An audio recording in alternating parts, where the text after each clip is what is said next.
السلام علیکم ورحمۃ اللہ وبرکاتہ. حامدا ومصلیا عما بعد. محترم بھائیو، تمام قسم کی تعریفات اللہ رب العالمین کے لیے ہے جو خالق کائنات مالک و ارض و سما ہے، اور درود و سلام ہو اللہ کے آخری نبی حضرت محمد رسول اللہ صلی اللہ علیہ وسلم پر کہ جس نے ہمیں سیدھے راستے کی رہنمائی فرمائی، جس پر چل کر ہم دنیا اور آخرت دونوں میں کامیاب ہو سکتے ہیں. محترم بھائیو، اس سے پہلے ہم نے ارکان اسلام یعنی شہادہ، اس کے بعد صلاۃ، اس کے بعد زکوٰۃ، اس کے بعد صوم، یعنی شہادت کے بعد ہم نے نماز، اس کے بعد ہم نے زکوٰۃ، اس کے بعد روزہ ہم نے مکمل کر لیا. آج ہم حج کے بارے میں کچھ سنیں گے. لہذا اللہ تبارک و تعالی قرآن مجید کے اندر ارشاد فرماتا ہے، اعوذ باللہ من الشیطان الرجیم، وَلِلَّهِ عَلَى النَّاسِ حِجُّ الْبَيْتِ مَنِ اسْتَطَاعَ إِلَيْهِ سَبِيلًا وَمَنْ كَفَرَ فَإِنَّ اللَّهَ غَنِيٌّ عَنِ الْعَالَمِينَ.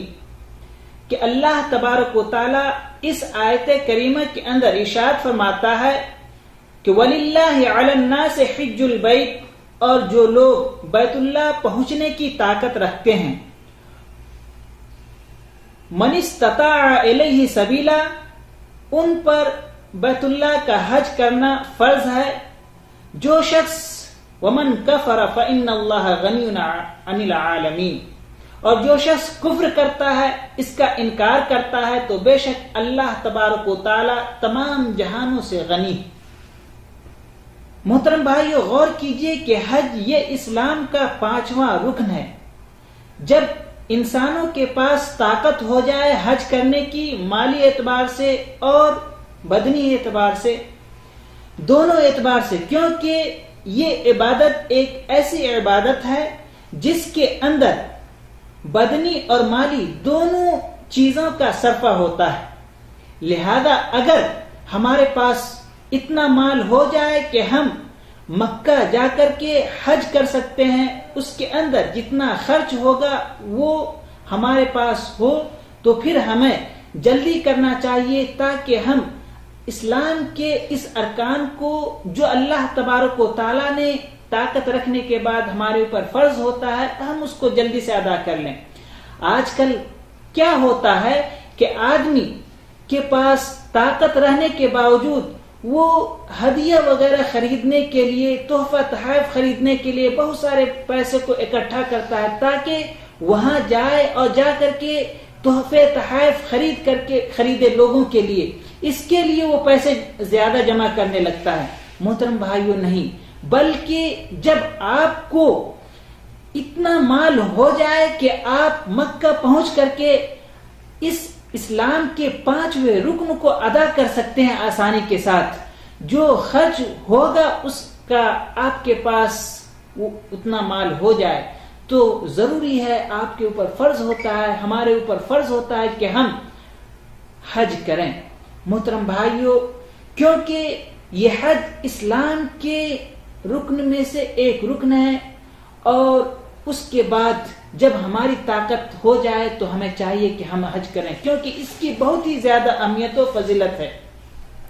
اللہ کے رسول صلی اللہ علیہ وسلم نے فرمایا کہ ایک عمرے کے بعد دوسرا عمرہ کرنا، یعنی ایک عمرہ آدمی کر لیتا ہے، پھر اس کے بعد جو دوسرا عمرہ کرتا ہے، تو ایک عمرے سے دوسرے عمرے کے درمیان میں جو گناہ، چھوٹے چھوٹے گناہ ہو جاتے ہیں، تو اللہ تبارک و تعالیٰ اس عمرے کے سبب اسے معاف فرما دیتا ہے. اور حج مقبول کا بدلہ صرف اور صرف جنت ہے، جیسا کہ اللہ کے رسول صلی اللہ علیہ وسلم نے فرمایا کہ حج مقبول لیس لہ جزاء الا الجنہ، کہ حج مقبول اس کا کوئی بدلہ نہیں ہے سوائے جنت کے. محترم بھائیو، غور کیجئے کہ حج مقبول کیا ہے. حج مقبول وہ حج ہے جو سنت کے مطابق ہو اور گناہوں اور برائیوں سے پاک و صاف ہو. جیسا کہ اللہ کے رسول صلی اللہ علیہ وسلم نے ہمیں حج کرنے کا طریقہ بتلایا ہے، ہم وہ حج بالکل اسی طریقے سے کریں. اس کے علاوہ اس کے اندر ہم کوئی برائی، کوئی فسق و فجور نہ کریں. تو یہی حج مقبول ہے. اور اسی کے بارے میں اللہ کے رسول صلی اللہ علیہ وسلم نے فرمایا کہ لیس لہ الجزاء الا الجنہ. محترم بھائیو غور کیجئے کہ حج مقبول کے بارے میں اگر ہمیں طاقت ہو اور ہم مکہ پہنچیں اور حج کریں، اس حج کے درمیان میں ہم کسی طرح کا گناہ نہ کریں، بلکہ وہ حج جیسا اللہ کے رسول صلی اللہ علیہ وسلم نے فرمایا ہے اسی کے مطابق کریں، تو پھر یہ جان لیجئے کہ اللہ کے رسول صلی اللہ علیہ وسلم نے اسی حج کے متعلق فرمایا کہ لیس لہ الجزاء الا الجنہ، کہ حج مقبول کا بدلہ کوئی نہیں ہے سوائے جنت کے، یعنی حج مقبول کا بدلہ صرف اور صرف جنت ہی ہے. محترم بھائیو، جب ہمارے پاس طاقت ہو جائے تو ہمیں حج کرنا چاہیے. حج یا عمرے کے لیے مال کے لیے شرط یہ ہے، یعنی ہمارے پاس جب ہم حج کرنے کے لیے جو مال ہمارے پاس ہے اس کے لیے شرط یہ ہے کہ وہ مال حلال کمائی سے ہو، وہ مال حلال ہو، حرام کا اس کے اندر کوئی شائبہ تک نہ ہو، وہ حرام سے کمایا ہوا مال نہ ہو بلکہ وہ مال حلال ہو. ایسے ہی عورت کے لیے حج یا کسی دوسرے مقصد کے لیے سفر کرنا کیسا ہے؟ عورت کے لیے ضروری ہے کہ اگر وہ سفر کرے تو اس کے ساتھ محرم ہو، جیسا کہ رسول صلی اللہ علیہ وسلم نے فرمایا، صحیحین میں ہے کہ کوئی عورت اس وقت تک سفر نہ کرے جب تک کہ اس کے ساتھ اس کا محرم نہ ہو. محترم بھائیو، لہذا اللہ کے رسول صلی اللہ علیہ وسلم نے عورتوں کو منع فرمایا ہے کہ وہ بغیر محرم کے سفر کرے. لہذا ضروری ہے کہ جب محرم اس کے ساتھ ہو تبھی جا کر کے وہ سفر کرے، حج کا ہو چاہے عمرے کا ہو یا کوئی عام سفر ہو، اس کے اندر ضروری ہے، یعنی عورت کے لیے یہ شرط ہے کہ اس کے ساتھ محرم ہو. ایسے ہی محترم بھائیو غور کیجئے کہ اللہ کے رسول صلی اللہ علیہ وسلم نے، یہ صحیح مسلم کی روایت ہے، فرمایا کہ خذوا عنی مناسککم، کہ تم مجھ سے حج کے مناسک کو سیکھ لو اور اس کے بعد ویسے ہی تم حج کرو جیسا کہ میں حج کر رہا ہوں. یعنی خذوا عنی مناسککم سے یہ ہمیں پتہ چلتا ہے کہ ہمیں حج ویسے ہی کرنا چاہیے جیسا کہ اللہ کے رسول حضرت محمد صلی اللہ علیہ وسلم نے کیا ہے، اور پھر اس کے بعد اس حج کے اندر کسی قسم کا فسق، کسی قسم کا فجور، کوئی گناہ یا برائی نہ ہم کریں. جب ہمارا حج ایسا ہوگا تو پھر یہ جان لیجئے کہ یہی حج مقبول ہے، جس کے متعلق اللہ کے رسول صلی اللہ علیہ وسلم نے فرمایا کہ لیس لہ الجزاء الا الجنہ. محترم بھائیو غور کیجئے، یہی نہیں، اللہ کے رسول صلی اللہ علیہ وسلم نے فرمایا کہ جو شخص حج کرتا ہے اس حج کے درمیان میں وہ بیہودہ باتوں اور گناہوں سے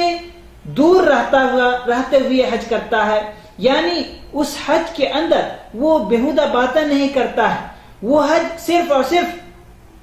اللہ کے رسول حضرت محمد صلی اللہ علیہ وسلم کے بتائے ہوئے طریقے کے مطابق کرتا ہے. تو اللہ کے رسول صلی اللہ علیہ وسلم نے فرمایا کہ وہ گناہوں سے اس طریقے سے پاک و صاف ہو جاتا ہے، ایسے پاک و صاف ہو جاتا ہے کَیَوْمٍ وَلَدَتْ أُمُّهُ، جیسے کہ ایک انسان آج ہی ماں کے پیٹ سے پیدا ہوتا ہے اور پیدا ہونے کے بعد اس کے اوپر کسی قسم کا کوئی گناہ نہیں ہوتا. ایسے ہی جو شخص حج کرتا ہے اور اس حج کے درمیان میں کسی قسم کا گناہ نہیں کرتا تو اللہ کے رسول صلی اللہ علیہ وسلم نے فرمایا کہ وہ شخص ایسے ہی پاک و صاف ہو کر کے اپنے گھر کو لوٹتا ہے جیسا کہ ایک بچہ آج ہی اپنے ماں کے پیٹ سے پیدا ہوا اور اس کے اوپر کوئی گناہ نہیں ہوتا. محترم بھائیو، تو دیکھیے کہ اسلام کا ایک رکن حج ہے، اور اس حج کو جو شخص کرتا ہے، یعنی جس کے اندر طاقت ہوتی ہے مالی اور بدنی، پھر اس کے بعد وہ حج کرتا ہے، اور حج ایسے کرتا ہے جیسے کہ اللہ کے رسول صلی اللہ علیہ وسلم نے فرمایا، اور اس کے بعد اس حج کے اندر کسی قسم کا کوئی گناہ نہیں کرتا، کوئی فسق و فجور والی باتیں نہیں کرتا، تو وہ اپنے گھر کو ایسے لوٹتا ہے جیسے کہ وہ گناہوں سے بالکل پاک و صاف ہو. محترم بھائیو غور کیجئے کہ اسلام کا ایک رکن حج ہے اور اس کے ادا کرنے کے بعد وہ شخص گناہوں سے بالکل پاک و صاف ہو جاتا ہے. لہذا اللہ رب العالمین سے دعا ہے کہ اللہ تبارک و تعالی ہم تمام لوگوں کو اگر مکہ کے جانے کی اور حج کرنے کی طاقت دے تو ہم حج کریں اور ویسے ہی حج کریں جیسا کہ اللہ کے رسول صلی اللہ علیہ وسلم نے بتایا ہے, اور اللہ تبارک و تعالی ہمیں ہمارے گناہوں سے پاک و صاف کر دے. آمین. وآخر دعوانا ان الحمدللہ رب العالمین والسلام علیکم ورحمۃ اللہ وبرکاتہ.